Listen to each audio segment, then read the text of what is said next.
Thank you for this great opportunity. The second slide will show you where I am at. I am currently fishing at Teno River, which is the largest Atlantic salmon fishing river. Unfortunately, Teno, as all the rivers at the moment, are not feeling well with the salmon habitats declining, and there's a lot of work to do in free-flowing rivers. And then obviously it's natural that we go and jump into the next slide and start to tell about what can we as a company do for these rivers that has been heavily built. As in the introduction it was told, the company was started back 2016. Our starting partner, Tarmo Aittaniemi, is our innovator, and he invented this system, which is now called the Fish Heart system. I joined the company second. I met him after around half a year after this. He had made the innovation, but he had no structure how to make it into this company, what we are today. So I made him a proposal he couldn't really refuse, as he had no other way to proceed with his innovation. And I took in a fishing friend of mine, Magnus Breitenstein, the third main partner of the company. We have grown since then. We are now 16 people working in the company. We have about, I think at the moment, 14 different owners, but the main partners still own over 70% of the company. Next slide, please. Here you see one of our original Fish Heart units. It hasn't changed that much. The base structure is still totally same because of the basic innovation in it. But this actual unit was built back 2019. It is the first production unit. Before that, we had done testing with two different units, 2017 and 2018. The unit is floating, which you will see later on in the pictures, and because it's floating, it gives us a very big advantage compared to traditional fishways, which I will explain later. As you see there, it has two entries.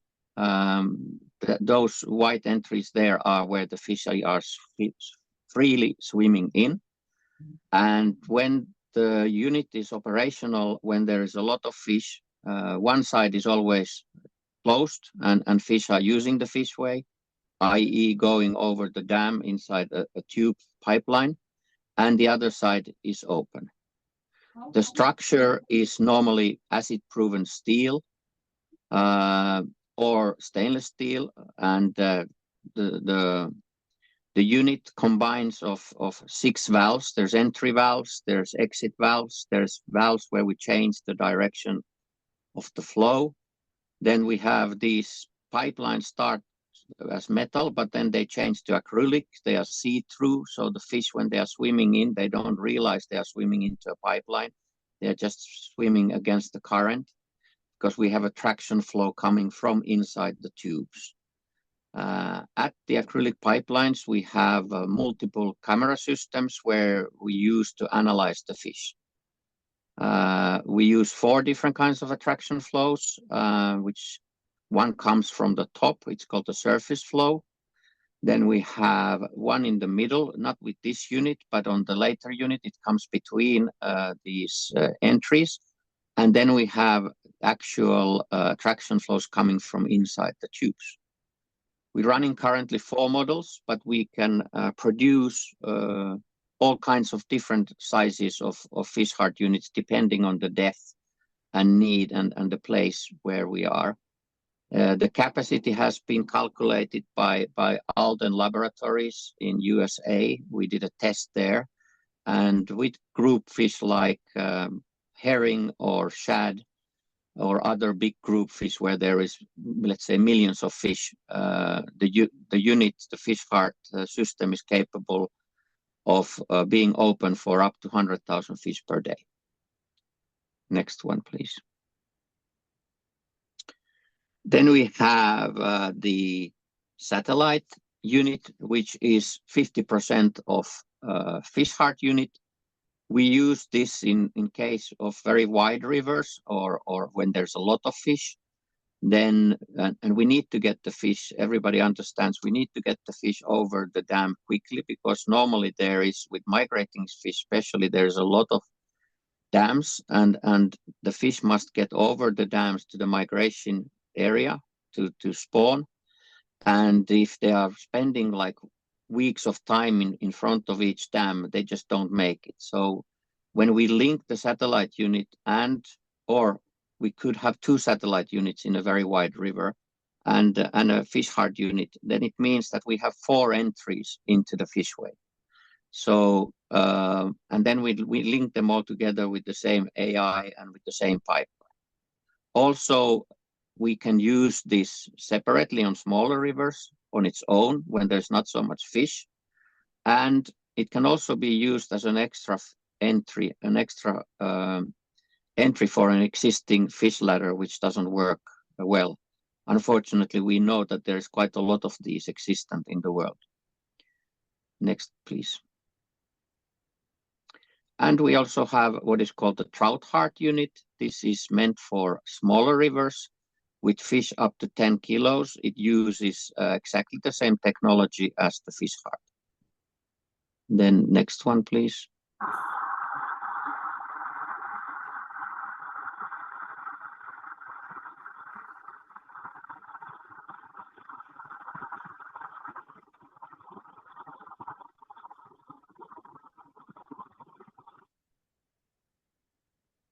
Here you saw our outer attraction flow. The meaning of this outer attraction flow is to attract the fish from wider area so that they come closer to the unit. They swim to find out where is the waterfall, and because they are trapped in front of the dam itself. And this is one of the key innovations of the system. This particular one is from Fortum Power and Heat Unit in Leppäkoski in Kiehimäen River. And we have, last year we recorded over 19,000 fish used it. Next one, please. And now we go to the operational principle. This is Tarmo's main innovation, as there is a problem with weaker swimmers with traditional fish ladders if we have a high head dam. His innovation is to use the siphon effect. So when we place the fish heart unit, which is the number 1 here below the dam, we attach the pipeline number 4, which is the water intake, the siphon water line. We attach that into the fish heart unit. It runs via a big pump, which we use whenever there is fish inside. Then we have the attraction flow, which you saw the previous video. We steal that from the siphon water line. We can also produce this with underwater pumps if our customer doesn't want any liter to go from the reservoir, from the upper reservoir, over bypassing the turbines. And when the fish then, how we operate this is that we have the valves closed at number 1, the fish heart unit. We fill in the siphon water line number 4, we fill it in with water. Then we suck out the air. And when we then open the valves on the fish heart unit, the system will automatically fill itself to the same level due to the siphon water effect. So then it's ready to operate. And then whenever there is fish, we speed up the water with the pump so that the fish don't resist, but they are willingly swimming in. Then we also have in the setup is our electronics unit container. But we do run these systems after first year. We run them totally remotely from our operation center at Tornio. Next, please.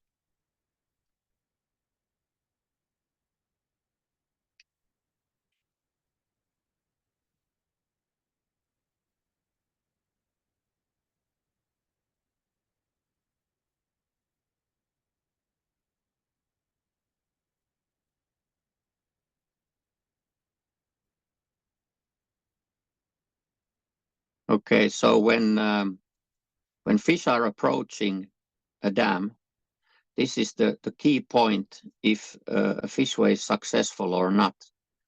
If fish, when they are swimming in, they are attracted by all the water coming from the turbines, for the tail race. And that's why even if you have an underwater sign saying there's a fishway to the right, fish don't really care about that. And they will always swim to the turbines, to the tail race. And again they try. And then they get tired and they circulate around below the dam. And that's why we decided that, okay, we can make our system floating. And it has its own engines if needed, not always, but in wider rivers. So we can position it with its own engines. We can also position it with using other boats. But the key element it is, as it is floating and the entry is underwater, we will always find the best possible place in time for the fishway entry. And as it is underwater, all known fish that we have in Finland have used our fishway. And as explained before, we attract them first with the surface flow. Then we attract them with the underwater flow. We guide them also with guiding nets when they come closer. And when they come close enough, they are feeling the attraction flow coming from inside the tubes. And they voluntarily swim in, attracted by the attraction flow. And here again, it explains what kind of attraction flows we have. We make the attraction flow into the acrylic pipes with the underwater pumps. When the fish swim in, our AI picks movement and takes a video of the fish, takes pictures of the fish, and writes a report immediately. It then analyzes based on instructions given. For example, if we have invasive species that we need to take out of the aquatic ecosystem, we can do this by giving a command that these fish are invasive, let's run them to the shore to be killed. So we decide 100% what a fish can use the fishway, what has to go back to the tail race, and which goes over. When the system starts, the valve behind the fish closes, another valve in front of the fish opens, and a third valve at top of the fish opens, and on the other side it closes. So the other side starts to take fish in when this side is starting to run the fishway, and the fish are swimming inside the water pipeline and safely over the dam. Because of the siphon effect, there is no limitations on the dam height. We can do 100-meter high dam, no problem. Also, in some cases, there could be long distances like 5 kilometers that we need to go, and that also is not a problem because the fish are safely swimming inside the pipeline, and we have tested them numerously with the Finnish Natural Resource Organization. There is no problem at all on the well-being on the fish. There is no harm ever detected with the fish. And after, obviously, when they are over the dam, they can continue swimming, or they can start to spawn. We also have a unit called Smolt Heart for downstream migration. This together with our new fish guiding structure also works well. I'll come back to that later. In Scandinavia, we are also doing stream restoration because obviously there needs to be spawning areas. And we use our ecological X box, which dissolves. We plant a lot of eggs, hundreds of thousands of eggs into the salmon rivers over above the dam. And then next, please. One more. We also have a product called the FishHeart Fish Eye. This is basically our camera system together with our AI. It's a fully operational unit, what you can put underwater to analyze fish, or you can attach it into an existing fishway to get automated fish counting instead of manual fish counting, which is the normal way of doing it. It is detecting all the different fish species, analyzing them and writing a report, the size of the fish, what fish it is, and taking a picture of each single fish separately. Next one, please. Here you see a video of Baltic herring in Finland. This is what I'm saying about when there's a lot of group fish inside. This is inside actually the tube, and there is roughly about 500 fish in at the same time. Next. Next, you see a video from our last test. We did a very big test in USA, which was paid by Department of Energy. We tested our unit there for 3 weeks only. The test was for this fish that you see here, American shad, and also herring.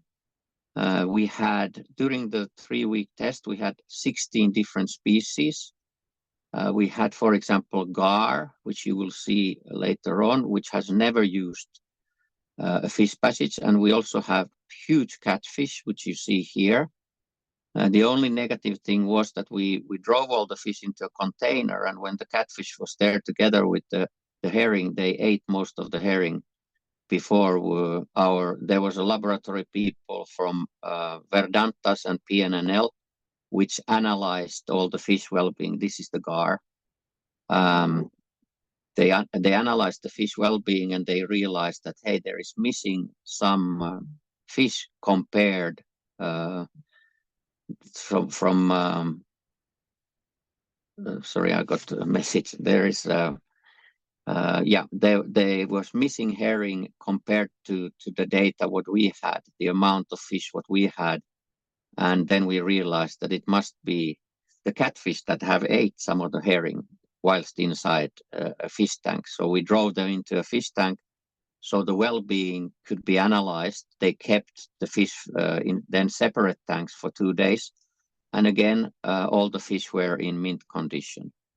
Next one. Here you will see the results of the test at South Carolina. We are also giving this presentation out, so link to it later on. So then you can analyze the fish. I don't go into the more details because I don't actually see it that well as I'm doing this presentation from my mobile, but it's 4,142 fish in total. And the Americans were really amazed. It was a small river, and we were there first time, and we got that many fish in a short time, and that many species. Also, 1 or 2 elvers. In Scandinavia, we have eels, and they use our system willingly. Also, lampreys use our system in big numbers. Next one, please. Here is now then our downstream guiding fence. This is our latest patented innovation. This together with our tube line and our smolt heart, we feel will be the game changer for downstream guiding of fish for downstream migration. We all know that the big problem with downstream is that fish they are going with the flow into the turbines, and it's really hard to guide them away from that. And the reason is because the normal guiding fences, they tilt like this, and when they tilt, the fish that are mostly coming tail first they are diving under the fence. As you can see there, our fence is L shape, and we can also make it if needed. We can put two of them, have it instead of 3 meters deep, we can have it 6 meters deep. And with the L shape, when it's tilting, it's still producing a fence and it's guiding the fish away from this. Matt can now show the video in it, and you will see that the flow of the water, the direction of the water flow, the surface flow is changing when we are moving the system. Like now the water goes straight, and then when he pulls it back, the direction of the flow changes. And it still allows water to go through, it doesn't break, but it changes the flow a little bit, which is very important. The fish will never touch any fence. They are feeling the sense with their side sensors. So they are going to turn. And we have used this and tried it with smaller fish. It works very well. And now we are building the first reel unit, and we are testing it in Finland. We have 5 hydropower companies involved with this, and we are testing it next spring in Finland, and we will obviously then give out all the results after, and then after that it will be then ready for sale after the first test spring. Next one, please. And here is a collection of our, first of all, the picture you see there is first below left is a fish heart unit, and then lower there, about 30 meters below, is a satellite heart unit. This we have at Big River, Kemijoki River at northern Finland. And the satellite unit is facing downstream, i.e. it's collecting all the fish which are coming upstream. And then the fish that are missing the satellite unit, because the river is very wide, then the fish heart unit is facing upstream. Because we have found that when the fish are circulating then in front of the dam, it's going always close to the walls, and that's why it is natural way for the fish to swim against the fish heart unit. Also because of the eddies underneath the fish heart unit, the flow is actually going upstream. So that's why also it's important when we are putting the right places of the units that we always must see and must have a situation where the flow is coming from behind the systems. Then you have here in writing a little bit of a collection of what we have done so far. 2019, we were already awarded the official status of a fishway. We have been tested numerously by the Finnish Natural Resource Organization, Luke. We did a very good 2 tests in USA. We are now accepted there. We have a lot of projects going, and most likely 2-4 units are going to go to water, at least one 25 and second 26 in USA, and one in Canada, either 25 or 26. We are also going to do a starting testing in Australia, and we have already agreed also test 20 to 25 in Sweden and France. Then you have lastly you have there a list that have fish that have used our fishway, not all of them, but some major species. And did we still have something, or? Well, this is a possible concept. If you put the next slide, this is the way we have worked, and it has proven to be a very good concept. The picture is actually from USA, showing the crane putting the fish heart unit into the water. We did whilst we had a test there was a major flooding, and I know a question you will raise is, what about flooding? Because the system is floating, normal flooding is not a problem. If there comes a crisis flooding where there's a risk of too much water, then it's possible to take the unit out, and it happens very quickly. In half a day, we took the fish heart unit out of the water, because there the water rose 10 meters in one day. It's right by the flooding gates, and they have 62 of them. And I said we can leave it, but they said that they for safety reasons they wanted to take out of the water. Anyway, for the concept, we offer our system on a lease base. So you don't need to buy our unit to begin with. You can lease it. You can test it with the lease. And if you then decide that, yes, great, this, first of all, in many countries, it has to be accepted. So whoever tests it first is then making also the acceptance for the unit in that country. And then the lease payment is a 100% down payment of the unit. And this way we are helping the new countries to accept our units, so you don't need to buy the whole system to begin with. What are the objectives then? Obviously, the objectives are to see that and demonstrate that the fish heart unit and the fish heart fishway is really working for the fish species in that country.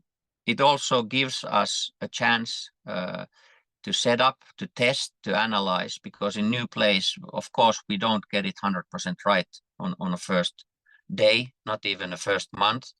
And we have to be honest, even the first year is a learning curve. But normally we do get very good results already on year one. Obviously, the reason for the test is to analyze how good is the system, to compare it to the existing fishways. For acoustic telemetry analyze, we propose that it's better to do it on year 2 when we have enough knowledge of the place where we are doing the test. And obviously, the concept and the whole test, we do it that we get the approval of the fish heart fishway as an upstream passage for that country. And I believe that was my presentations. Yes. Thank you very much, Matt. It was very helpful. And now we are happy to take questions.